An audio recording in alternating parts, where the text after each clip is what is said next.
குற்றால அருவிகளில் வெள்ளம் ஆர்ப்பரித்து கொட்டும் அதே நேரத்தில் இசை என்னும் இன்ப வெள்ளத்தில் மூழ்கடித்துக் கொண்டிருக்கிறார் தென்காசி மாவட்டம் இடைகால் பகுதியைச் சேர்ந்த இளைஞர் ஒருவர்.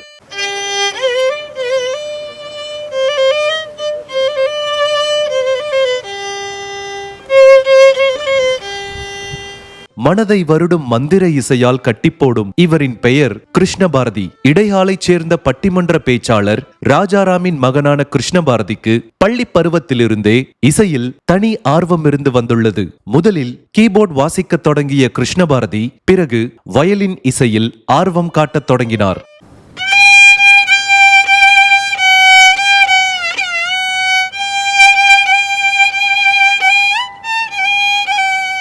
பின்னர் வயலின் இசையை தொழில் முறையாக கற்க முடிவெடுத்த கிருஷ்ணபாரதி சென்னையில் உள்ள இசைக்கல்லூரியில் கர்நாடிக் மியூசிக் மற்றும் சவுண்ட் இன்ஜினியரிங் படிப்புகளை முடித்தார். தற்போது முழு நேர வயலின் கலைஞராக வலம் வரும் கிருஷ்ணபாரதியின் கைவசம் ஏராளமான கச்சேரிகள் உள்ளன. இசை நிகழ்ச்சிக்காக இதுவரை மொரீஷியஸ், பிரான்ஸ் உள்ளிட்ட நாடுகளுக்கும் பயணம் செய்துள்ளார் கிருஷ்ணபாரதி. எத்தனையோ கலைஞர்களை உருவாக்கியிருக்கும் நமது தென்காசி பூமி இன்னும் சிறிது ஆண்டுகளில் ஒரு மாபெரும் இளம் இசைக்கலைஞனை காண காத்திருக்கிறது. இசைத்துறையில் சாதித்து வரும் இந்த இசை காதலனை நாமும் வாழ்த்துவோம்.